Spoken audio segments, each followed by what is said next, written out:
Ok, hermanos, continuamos con la segunda parte de este bloque titulado Redención. Y ahora que hemos recordado y refrescado cosas que ya se han enseñado acerca de lo que pasó, y nos damos cuenta que Adán nos vendió a la situación en la cual estamos, y por su mujer, entonces sufrió la muerte voluntariamente, y la muerte pasó a todos los hombres por cuanto todos pecaron. Ya lo entendimos. Pero ahora es momento de ver y recordar también al postrer Adán, a Cristo, llamado también el segundo hombre, que en vista de la circunstancia entonces hace lo que es el acto de redención que hemos estado enseñando, y se hace a sí mismo maldición para redimir a lo que fue maldito en el huerto del Edén. Cuando Dios maldijo a a la tierra por causa y por amor de Adán, Él se hace maldición, como escrito está, maldito todo aquel que es colgado de un madero, y Jesucristo se hace maldición dejándose colgar en un madero, pagando el precio de la muerte voluntariamente también. Pero Él no necesitaba desobedecer a Dios o pecar. Él puso su vida voluntariamente. Él dice, nadie me quita mi vida, yo pongo mi vida y la puedo volver a tomar. Tengo potestad para hacer eso. Entonces viene el Señor Jesucristo para redimirnos de la esclavitud, porque todo el que hace pecado es esclavo del pecado. Según Filipenses capítulo número 2, verso número 7, nos dice que el Señor se despojó a sí mismo, dice, sino que se despojó a sí mismo, tomando forma de siervo, hecho semejante a los hombres. Recuerden la palabra semejante, porque vamos a entrar en el libro de Ruth. Para ser redentor tenía que ser semejante a nosotros. Y tomó forma de esclavo, porque la palabra siervo, casi en todo el Nuevo Testamento, es la palabra griega doulos, que traducida es esclavo.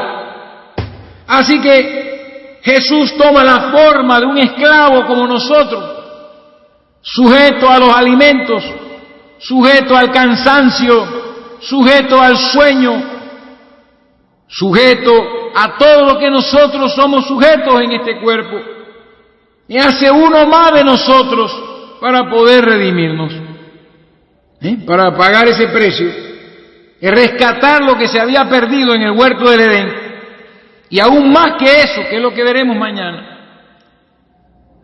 Era necesaria la redención, y solamente un pariente cercano, recuerde eso, solamente alguien semejante a nosotros podía redimirnos.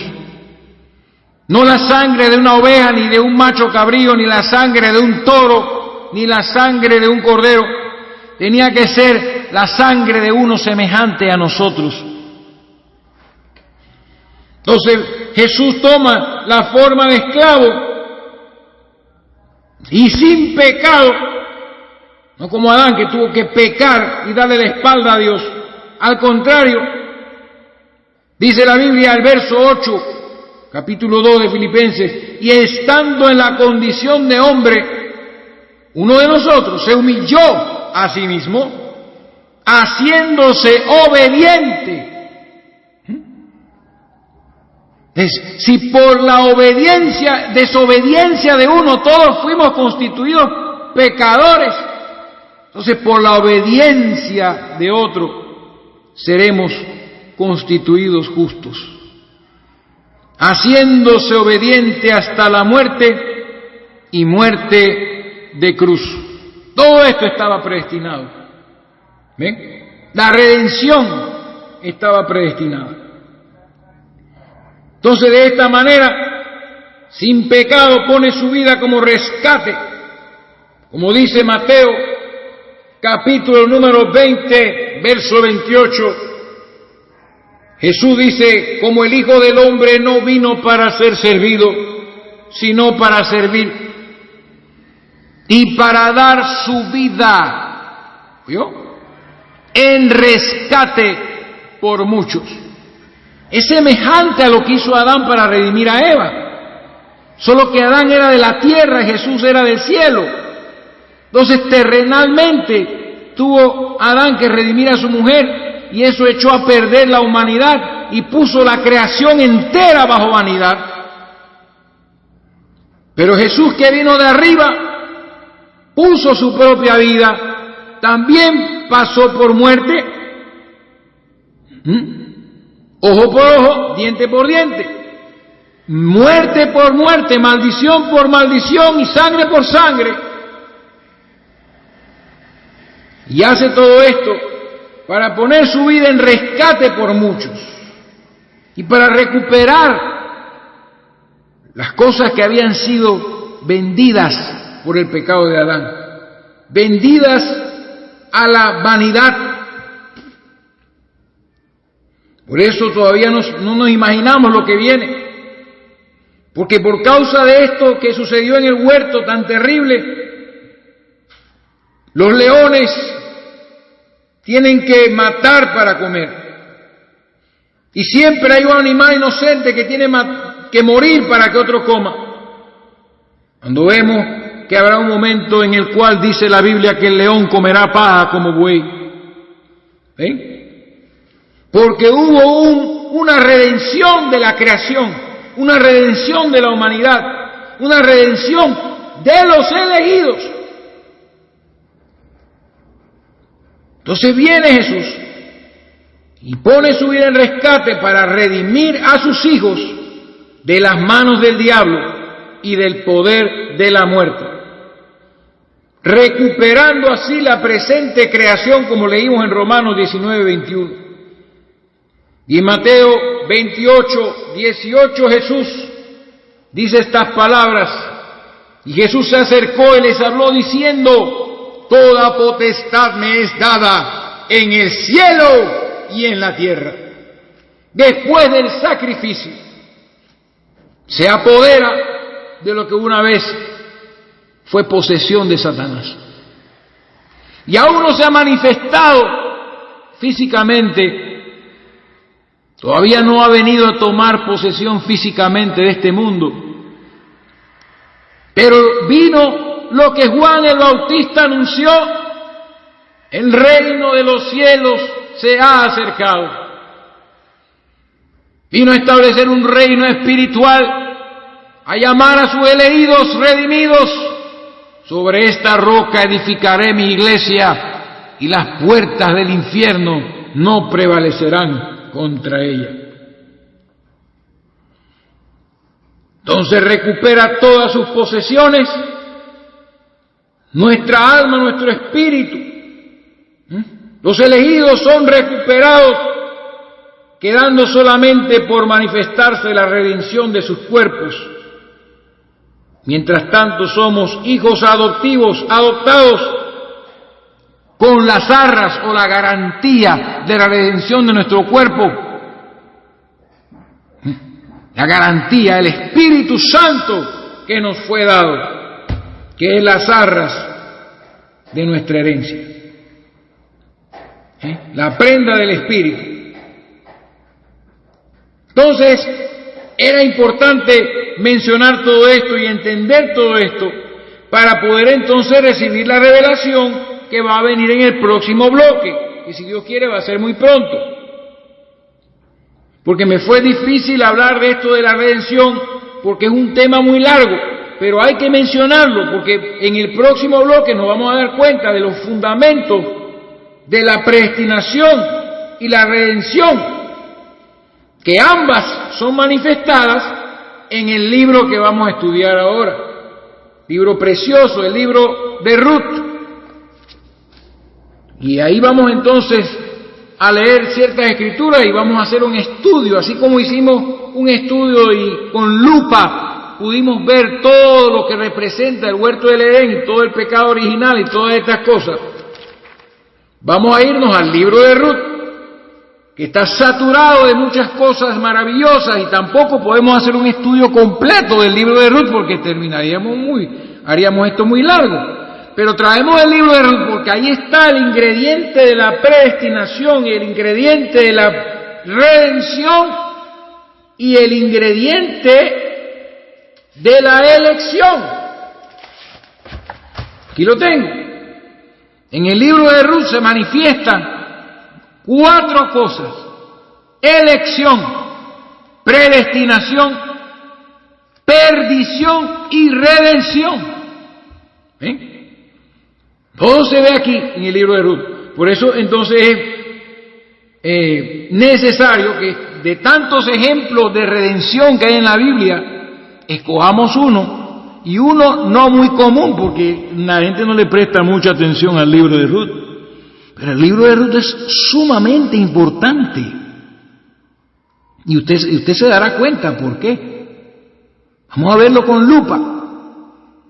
Porque cada cosa que sucede, cada personaje, cada situación que vemos en el libro de Ruth está predestinada. Y vemos aquí lo del Redentor semejante. Como Jesucristo tenía que ser semejante a nosotros, un pariente cercano, para poder pagar el precio y recuperar lo que se había perdido. Entonces vemos aquí el libro de Ruth. Vamos a leer el libro de Ruth y a ir analizando poco a poco algunos factores que podemos encontrar maravillosos en este libro. Otro retrato del Mesías, otro retrato de la verdad. Eso lo vemos en el libro de Gálatas, si no me equivoco, en la epístola de Gálatas, el apóstol Pablo habla de que Agar, la esclava de Sara, ella tipificaba la ley de Moisés, y Sara representaba la promesa, la gracia. Entonces él hace todas esas comparaciones, porque es que en el Antiguo Testamento está todo lo que tiene que ver con la redención. Es que la Escritura es el Antiguo Testamento. Pablo lo que hizo fue que agarrar el Antiguo Testamento y enseñarnos a interpretarlo, a entenderlo. Por eso entonces entendemos las cosas que vamos a hablar del libro de Ruth a causa de la forma en que el Espíritu Santo le revela a Pablo las cosas, le reveló a Pablo las cosas. Y vamos a ver la belleza, la hermosura de este libro de Ruth que vamos a estar, para que podamos allí ver todos estos factores: la elección, la predestinación, la perdición y la redención. Ya cuando tengamos esto claro, entonces en el próximo bloque entraremos en el misterio en sí mismo. Lo importante que es esto de la predestinación y la redención, y de dónde venimos, quiénes realmente somos. Porque esto es algo que las personas no entienden y no se percatan. Pero los que son elegidos y entendidos entenderán. Entonces en el libro de Ruth podemos encontrar 4 fases, 4 fases o 4 situaciones manifestadas en esta mujer llamada Ruth. Y vamos a ver que es muy importante este librito chiquitito, muy importante. Entonces vamos a ver a Ruth decidiendo, vamos a ver a Ruth sirviendo, vamos a ver a Ruth descansando, y entonces vemos a Ruth recompensada. Esta mujer era una elegida, de por sí se lo digo de ella, era una predestinada, era una elegida, y todo lo que pasó en este libro que se relata manifiesta el hecho de que esta mujer era la elegida, manifiesta la verdad de que ella era una escogida, que varias de las cosas que se hicieron fueron con el fin de ir a buscar a esa elegida. Y eso se va a demostrar después, más adelante, para que usted vea que lo importante que es esta mujer. Porque, como les dije, cuando leemos las Escrituras tenemos que buscar a Jesucristo en todas ellas. Y cuando encontramos a Jesucristo en la Escritura, entonces las entendemos. Estamos hablando del Antiguo Testamento. Porque de esa manera nos dijo Pablo que Dios escondió todos estos misterios en Cristo. Así que Cristo es nuestro tesoro, el cual abrimos con la llave del Espíritu y sacamos de allí todo lo que no entendemos y las respuestas que necesitamos. Necesitamos una respuesta de por qué hubieron tanta gente en el Antiguo Testamento y en el Nuevo Testamento que tenían poderes sobre la naturaleza. Eran gente como usted y yo, nacidos de hombre y de mujer. Podían resucitar muertos y hacer las obras de Dios, elegidos, manifestando a un Dios viviente en su generación. Así que vamos a entenderlo, vamos a entrar inmediatamente en este libro de Ruth. Y vamos a traer ciertas escrituras para ir confirmando lo que vamos sacando de cada una de las partes escriturales, de cada una de las escrituras que vamos a leer del libro de Ruth. Ok, hermanos, ¿estamos listos? Vamos a ver. Sí, vamos a ver este libro de Ruth y a leer la historia y veamos poco a poco, paso a paso, los detalles que se nos dan en este libro. Ya les dije, no es un estudio del libro de Ruth porque eso me tomaría tiempo, estudiarlo todo. Pero les aseguro que después que hayamos hablado de las cosas que vamos a tocar del libro de Ruth, usted podrá leerlo y encontrar lo demás con la iluminación del Espíritu del Señor. Ver qué otras cosas se detallan aquí. Pero leamos el capítulo 1, versículo 1. Y nos vamos hasta el versículo 2. Dice la Escritura: aconteció en los días que gobernaban los jueces. Importante. Que hubo hambre en la tierra, y un varón de Belén de Judá fue a morar en los campos de Moab, él y su mujer y sus 2 hijos, y 2 hijos suyos. El nombre de aquel varón era Elimelech, y el de su mujer Noemí, y los nombres de sus hijos eran Mahlón y Kelión, efrateos de Belén de Judá. Llegaron pues a los campos de Moab y se quedaron allí. Vamos a ir poco a poco, a ver qué vamos encontrando y vamos viendo todo el panorama que Dios nos muestra en este libro tan hermoso. Porque la mismísima decisión que tomó este hombre de irse de su tierra estaba predestinada. Dios estaba detrás de todo esto y ellos no lo sabían.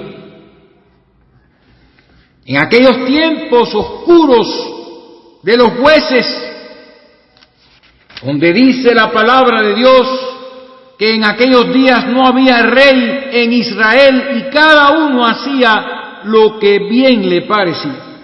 Una época muy oscura. Y estos jueces cometían muchos errores. Uno de ellos hizo un voto a Dios, diríamos, totalmente absurdo, y dijo que cualquier persona que saliere, que si Dios le daba la victoria en la batalla, la primera persona que salía de su casa a recibirlo, él la iba a ofrecer en sacrificio. Es un caso para que ustedes vean. Sí fue el caso de Jefté, creo. Si me equivoco, pues Ustedes fíjense ahí. Entonces este tipo de promesa no iba totalmente en contra de la ley de Dios. Para que usted vea la oscuridad que había ahí, la gente hacía las cosas según lo que bien le parecía. Entonces él estaba ofreciendo como voto a Dios un sacrificio humano que Dios nunca ordenó. Entonces vino Dios y le dio la victoria, porque el propósito de Dios en ese tiempo era libertar, otra vez como redimir, ¿verdad? Libertar a su pueblo de los enemigos que los tenían acosados. Entonces Dios le dio la victoria y cuando llega lo primero que le sale es su hija, contenta, danzando la Virgen. Y el hombre queda llorando. Bueno, tuvo que sacrificar a su hija. Imagínense, qué barbaridad. Para que ustedes vean la oscuridad que había, la poca luz que había en los tiempos de los jueces. Y en esa época, en los días que gobernaban los jueces, fue que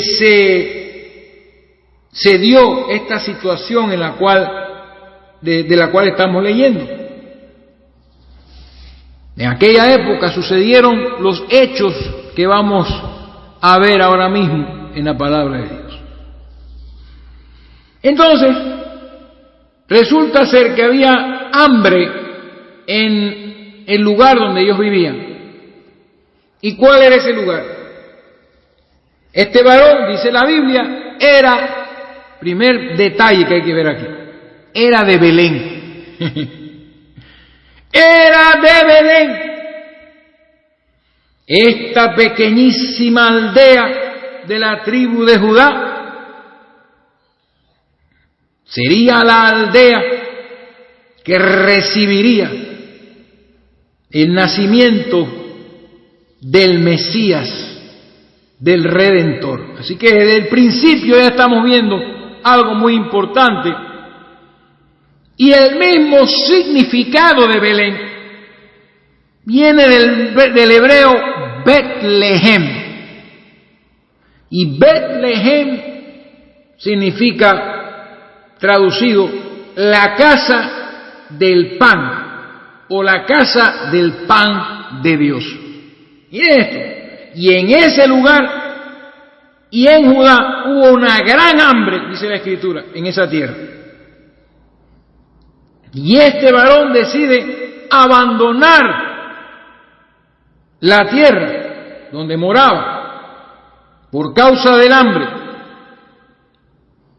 lo cual no debió haber hecho, no solamente porque los judíos no debían dejar sus tierras, sino que él y muchos otros nunca supieron que el Mesías nacería en Betlehem, hasta que el profeta Miqueas profetizó. Miqueas capítulo 5, versículo número 2. Pero tú, Belén, Efrata, pequeña, para estar entre las familias de Judá, de ti me saldrá el que será Señor en Israel, y sus salidas son desde el principio, desde los días de la eternidad. Oh, Jesús dijo: yo soy el pan que descendió del cielo. ¿Y dónde nació el pan de vida? En una aldea llamada la casa del pan, o de la casa del pan de Dios. Y en esta misma aldea nace el rey David, el rey excelente de las Escrituras, el tipo perfecto del Rey venidero, nuestro Señor Jesucristo. También nace en Belén. Esa era su aldea pequeña. Y muchos años después, como dije, nacería también Jesucristo, el Hijo de Dios, en esta pequeña aldea de Judá. Betlehem, la casa del pan de Dios, o la casa del pan. Entonces la palabra de Dios dice: no solo de pan vivirá el hombre, mas de toda palabra que salga de la boca de Dios. Y por la palabra hablada de Dios por boca de Moisés y por boca de Dios mismo cuando habló con Abraham, la tierra de Palestina le sería entregada por herencia a Israel. Por ende, por lo cual debían quedarse siempre allí. Entonces, hermanos, vuelvo y repito, no solo de pan vivirá el hombre, mas de toda palabra que sale de la boca de Dios. Y por la palabra de Dios tenía Israel que permanecer en su tierra. Pero Elimelec, a falta del pan físico, a causa del hambre, decide dejar la tierra prometida. Ahí vemos algo muy importante. Elimelec abandona su tierra, grave error. Y todo esto es predestinación. Si pudiéramos estudiar el hecho de que Elimelec se fue de la tierra y abandonó su tierra, y lo que pasó después de abandonar su tierra, nos damos cuenta que esto está manifestado en la Escritura más de una vez. Entonces, él abandona su tierra, lo cual es un error. Abandona las tierras del Dios viviente, la tierra que le fue prometida a sus ancestros, Abraham, Isaac y Jacob. Abandona la tierra que fluye leche y miel porque hubo hambre de pan físico. Entonces fue un error lo que él cometió. Y lo vamos a probar cómo Dios utiliza estas cosas. Porque si no hubiese sido un error, entonces los moradores de Belén, que conocían muy bien a Noemí, se hubieran ido tras ellos por causa del hambre. Pero la Biblia no dice que ellos fueron tras Elimelec o se fueron a otras tierras. Ellos se quedaron en Betlehem aguantando el hambre. Hermano, aunque falte comida en tu mesa, aunque falte dinero en tu bolsillo, aunque no tengas una casa donde vivas, aunque no tengas una familia, aunque no tengas ropa y zapatos, no abandones la palabra de Dios. No abandones lo que Dios ha hablado y no lo dejes atrás. Pero existe la predestinación. Y Elimelec comete este error de irse de las tierras prometidas, porque esto venía de Dios. Esto es algo extraño que yo diga esto. Él no sabía que esto venía de Dios, porque Dios estaba manifestando su voluntad de ir a buscar a una persona, a un elegido. Por eso digo, la elección se manifiesta. A causa de una persona elegida, una familia entera comete un error. Entonces vamos a ver en Jueces, capítulo número 14, para que ustedes vean que yo no estoy inventando las cosas. Jueces, capítulo 14, versículo número 1 al versículo número 4. Y esta frase, esto venía de Dios, se repite varias veces en la Escritura, de que decisiones que tomaron elegidos de Dios, aunque fuesen erradas y contrarias a la ley de Moisés, a las leyes de Dios, venían de Dios con un propósito predestinado. Y este fue el caso de Sansón. Capítulo 14 de Jueces dice: descendió Sansón a Timnat y vio en Timnat a una mujer de las hijas de los filisteos, una gentil. Es otro tipo, Cristo y la novia gentil. Hay algunos teólogos que quieren borrar la inmensa verdad de que las mujeres son tipo de la iglesia en la Biblia. Entonces no pueden entender las Escrituras en el Antiguo Testamento porque rechazan esta revelación, que el mismo Pablo dijo que la relación entre un hombre y una mujer son tipo de Cristo y su iglesia, y que eso era un misterio grande. Pero vemos toda la Biblia llena de esto. Hay situaciones donde los elegidos escogieron mujeres gentiles o se les fue dada mujeres gentiles.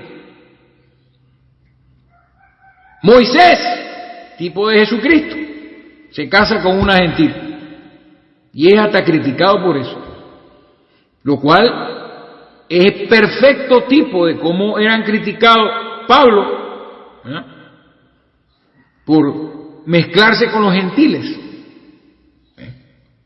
porque no entendían que Dios no era solamente de Israel, sino Dios de toda la tierra. Debemos a José, después que fue vendido como esclavo, esa es otra cuestión de la redención, pero no vamos a hablar porque si no vamos a ir muy largo con eso. Vendido como esclavo a Egipto y después es alzado como el soberano de toda la tierra de Egipto, se le entrega a una mujer gentil también. Gentiles. Entonces Sansón tenía una obsesión por las mujeres gentiles, que era el Espíritu de Cristo que nos anhela a nosotros, los panameños, los venezolanos, los colombianos, los estadounidenses, los brasileños, los rusos, los chinos, los japoneses, que aparte de amar a Israel, él estaba por los gentiles. Él quería ser Dios de toda la tierra, no solo Dios de Israel, y los israelitas no entendían esto. Y podemos ver más casos de mujeres gentiles en la Biblia que representan, porque la iglesia es gentil. La iglesia es, bueno, gentil y judía, porque también hay judíos creyentes, ¿verdad?, de todas las naciones, la novia de Cristo, la iglesia. Entonces seguimos adelante, leyendo Jueces capítulo 14, verso 1 al 4. Y descendió Sansón a Timnat y vio en Timnat a una mujer de las hijas de los filisteos. Y subió y lo declaró a su padre y a su madre diciendo, y este era un hombre nazáreo, dedicado, él no podía hacer estas cosas. Dice, yo he visto en Timnat una mujer de las hijas de los filisteos, os ruego que me la toméis por mujer. Vamos a seguir adelante, no puedo, aquí hay un mensaje, usted solamente lo lee y usted se da cuenta de que Sansón era, el Espíritu de Cristo motivaba a Sansón a buscar mujeres extranjeras, porque Jesucristo se casaría con una mujer gentil. Y que una de estas extranjeras le causó también, porque, bueno, eso vamos a hablarlo algún día, pero ahí hay mucho en la historia de Sansón. Entonces su padre, verso 3, y su padre y su madre le dijeron, mire esto, y esto es conforme a la ley de Moisés, no hay mujer entre las hijas de tus hermanos, ni en todo nuestro pueblo, para que vayas tú a tomar mujer de los filisteos incircuncisos. Y la palabra dice, cuando entréis en la tierra, no tomaréis de ellos mujeres para vuestros hijos, ni daréis vuestras hijas para los hijos de ellos. que no se mezclen. Pero Sansón respondió a su padre: tómame esta por mujer porque ella me agrada. Ay, pudiera hablar yo de esto. Pero todo esto, mire lo que dice. Mire lo que dice. Mas su padre y su madre, grábeselo bien, no sabían que esto venía de Jehová, porque él buscaba ocasión contra los filisteos, pues en aquel tiempo los filisteos dominaban Israel. Está la palabra, hermano. El enemigo dominaba la nación. Filisteos oprimían a Israel. Y Dios, para liberarlos, buscaba ocasión contra estos enemigos.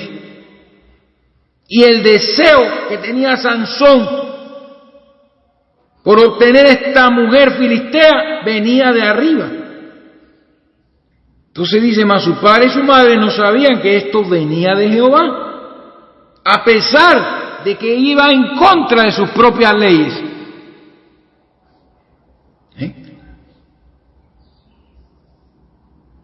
Y es la cosa.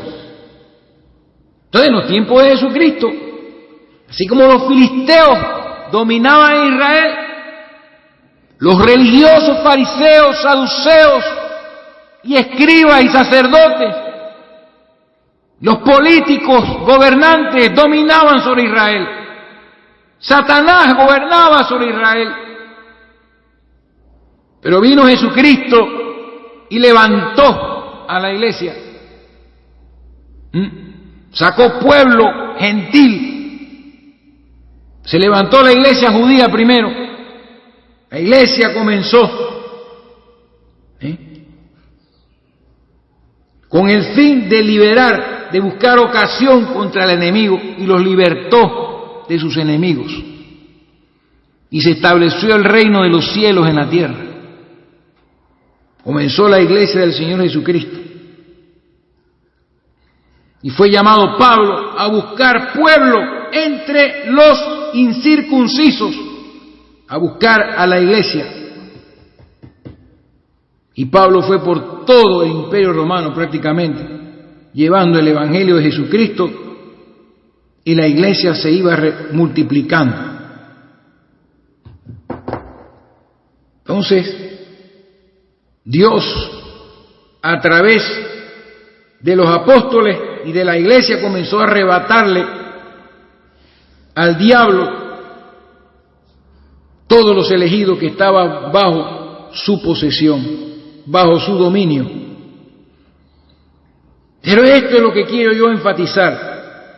Verso 4. Mas su padre y su madre no sabían que esto venía de Jehová. Aun cuando estaba en contra de lo que mismo Moisés y Josué les había dicho.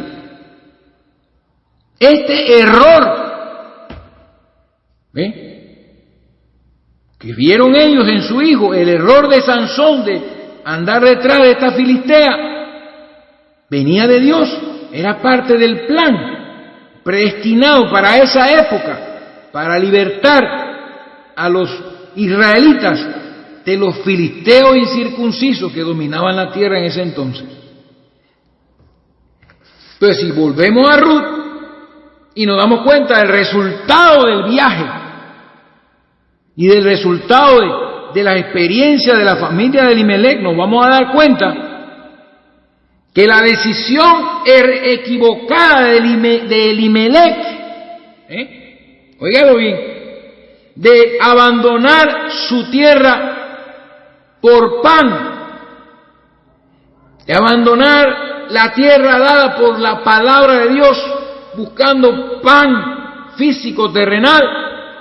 Esta decisión vino de Dios, que buscaba cómo ir a redimir a una elegida que nació en un lugar pagano.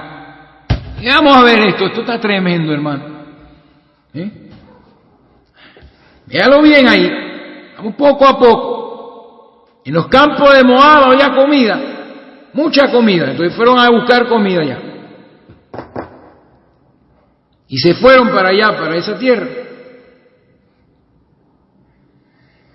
Pero Moab, como vemos en la Escritura, en partes anteriores de la Biblia, en otros pasajes, era una tierra pagana. Tenía una religión mezclada, eran idólatras. Inclusive Moab, la nación de Moab tenía un origen ilegítimo, porque nacieron de la unión ilegal de una hija con su padre. Ellos eran descendientes de Lot con una de sus hijas, después de la destrucción de Sodoma y Gomorra. No solo eso, sino que antes de ellos entrar a poseer la tierra, esta nación Moab le causó tropiezo a Israel y mortandad. O sea que era un lugar donde ellos no tenían por qué ir. Y por haber tomado esa decisión, eso les causó problemas. Y esta no es la primera persona que tuvo problemas. A Abraham le pasó lo mismo. Cuando hubo una hambre en su tierra y se fue donde Abimelech y se salió de la tierra. Y ahí hubieron problemas porque tuvo que decir que no, que la esposa era la hermana y tuvo que pegar esa mentira, es mi hermana y bueno, sucedieron problemas. Siempre que el judío se aparta de su tierra hay problemas. Y siempre que el Hijo de Dios se aparta de las tierras de Dios, de la palabra, siempre hay problemas. Entonces, a sabiendas, porque ellos conocían las Escrituras, de que era una tierra pagana con religión mezclada, origen ilegítimo, que fue tropiezo, se fueron allá en busca de alimento. Y como dije, los demás se quedaron a pesar del hambre. Y se quedaron en aquella tierra 10 años, en la tierra de Moab. Eso lo dice el versículo 4.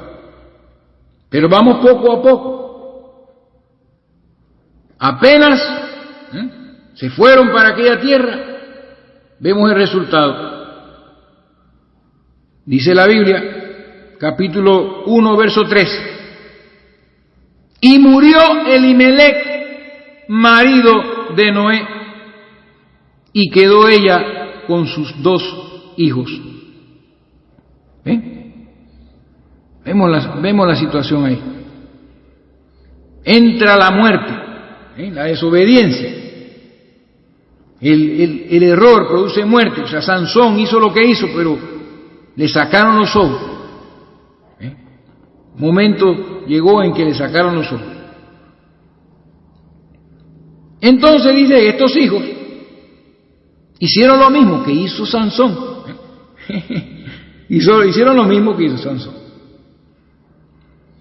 Dice que quedó ya con sus 2 hijos, los cuales tomaron, verso 4, para sí mujeres moabitas. Las mismas moabitas que habían hecho tropezar a Israel en tiempos pasados, ellos vinieron y tomaron mujeres de allá.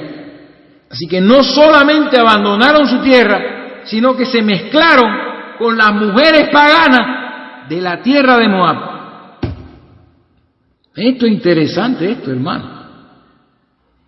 Y esto viene siendo otro error.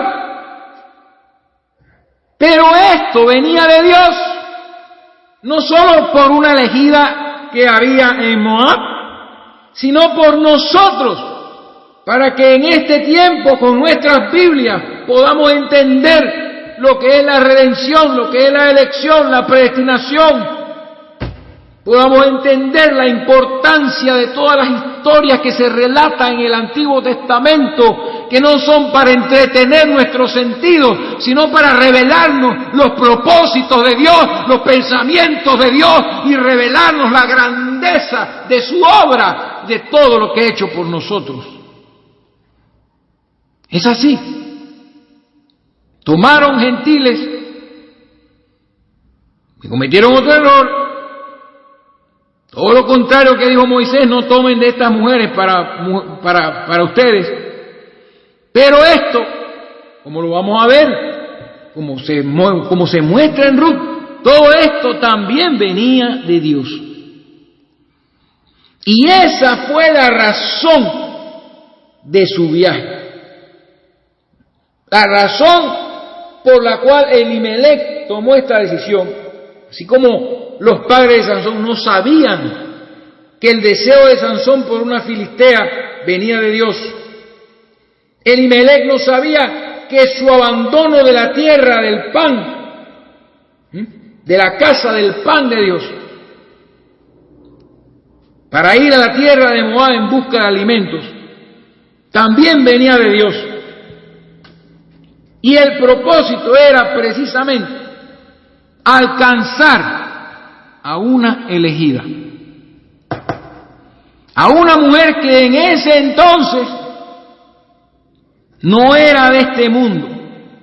Eso es para podernos dar a entender que la iglesia del Señor Jesucristo no es de este mundo. Eso lo vamos a ver después. Es algo muy importante. Entonces hubo la muerte de Elimelec, se murió el marido de Noemí allá en esa tierra. Y sus dos hijos vienen y se casan con estas mujeres. Entonces, había una predestinación, y la razón por la cual este viaje se dio era para que el Dios de Israel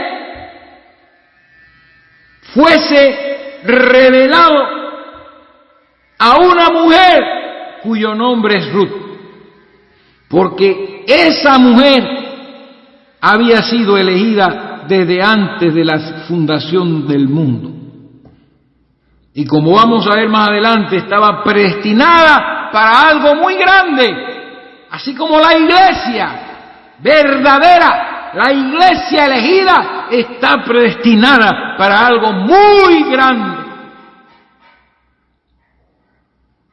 que por no saberlo, las iglesias denominacionales no aprecian las Escrituras ni aprecian la revelación, porque no saben lo que está predestinado para la verdadera iglesia del Señor. Entonces vemos aquí precisamente a estas tres mujeres,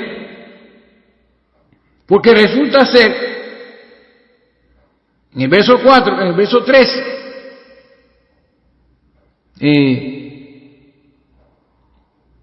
dice, los cuales tomaron para sí mujeres moabitas. El nombre de una era Orfa, y el nombre de la otra fue Ruth, y habitaron allí unos 10 años.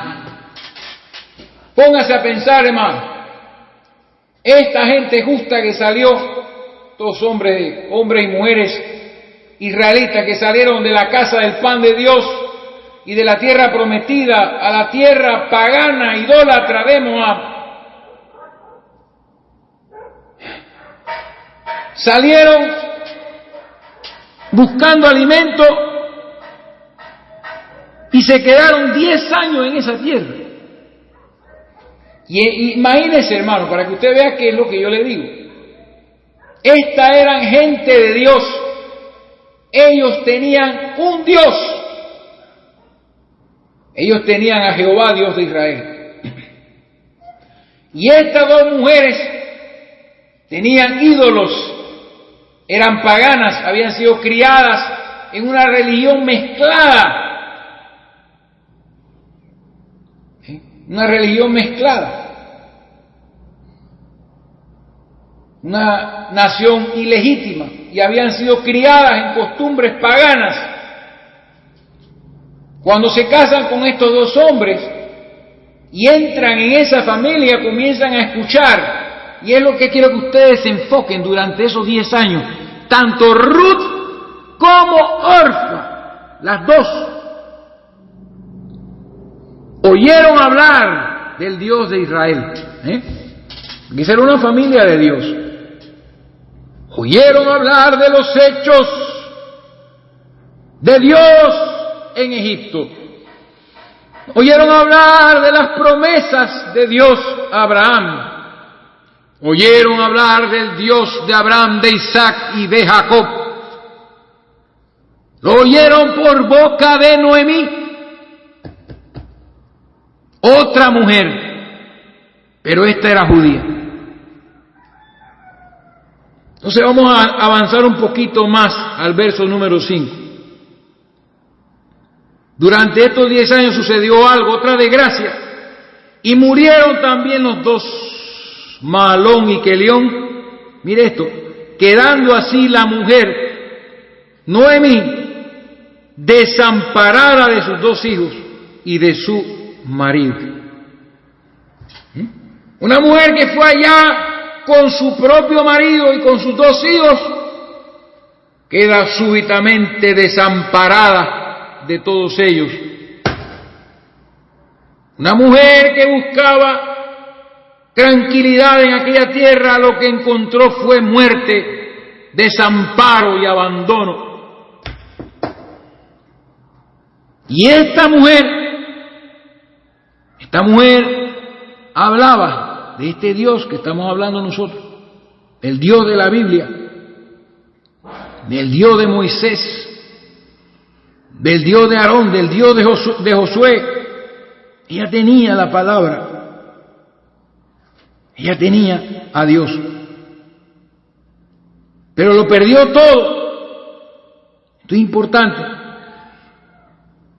Entonces,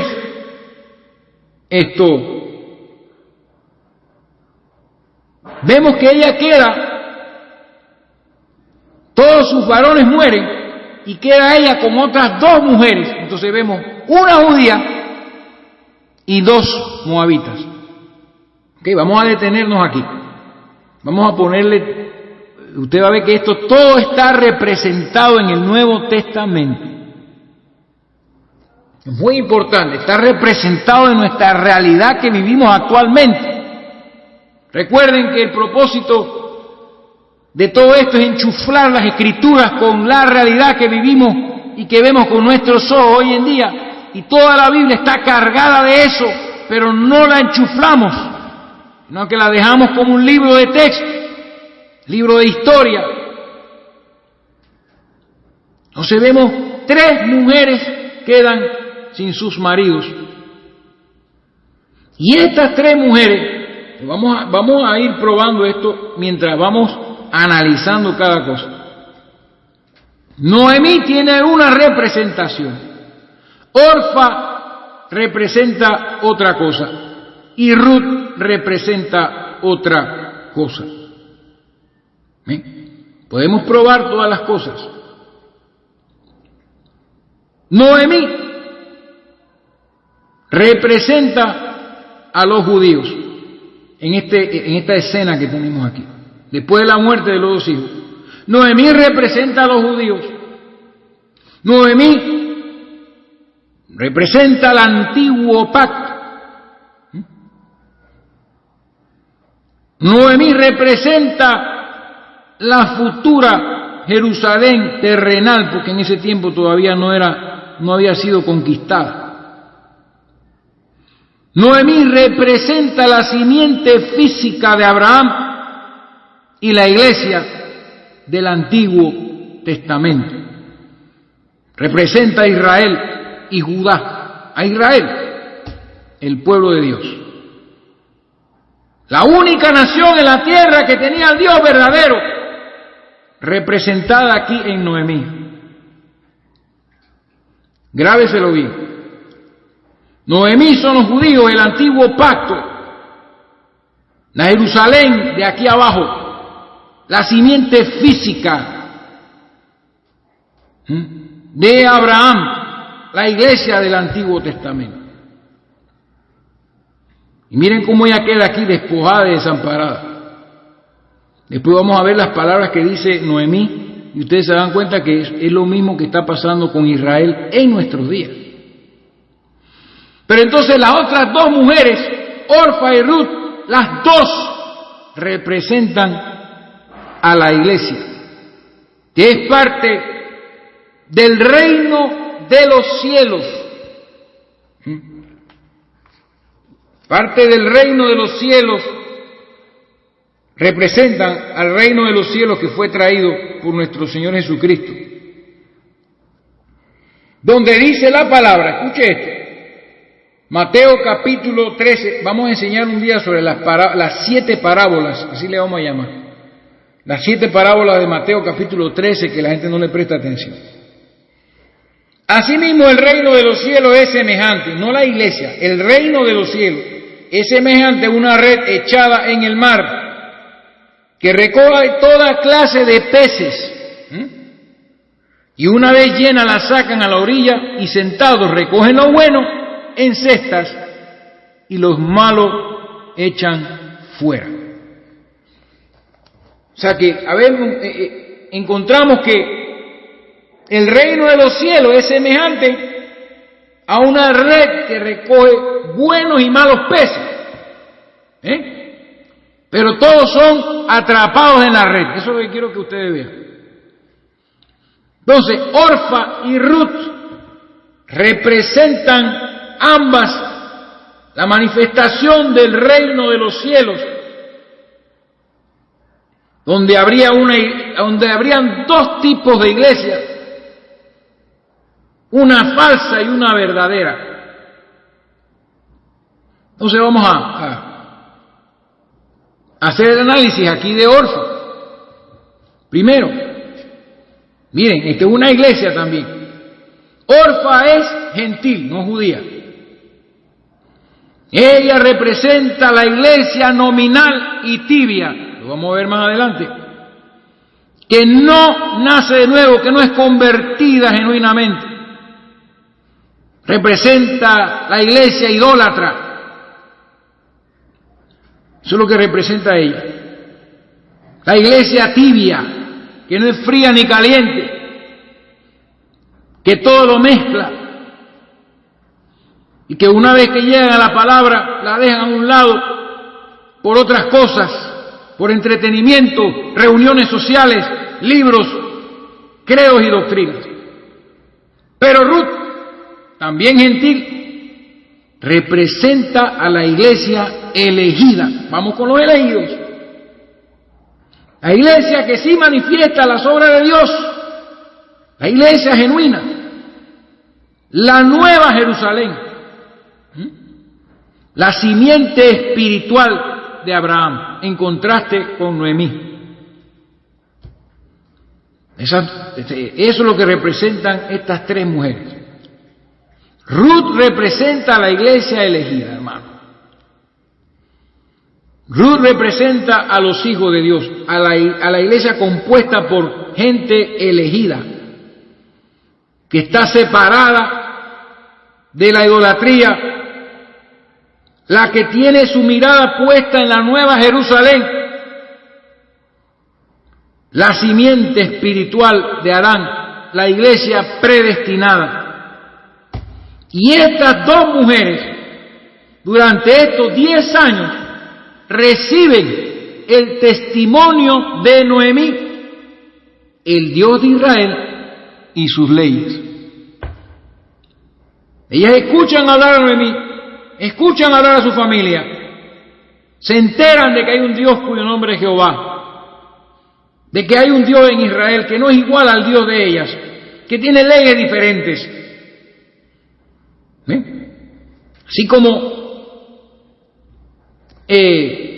Noemí representa la iglesia del Antiguo Testamento, Ruth representa la iglesia del Nuevo Testamento. Entonces, ¿de dónde los gentiles conocen al Dios de Israel? Del Antiguo Testamento, del testimonio del Antiguo Testamento. Todo eso lo vamos a sustentar con escritura. Ustedes solamente síganme, que estoy poniendo las fichas en su lugar en el tablero. Y vamos a detenernos aquí porque vamos para una tercera parte. Denme un segundo para suspender esta parte número 2.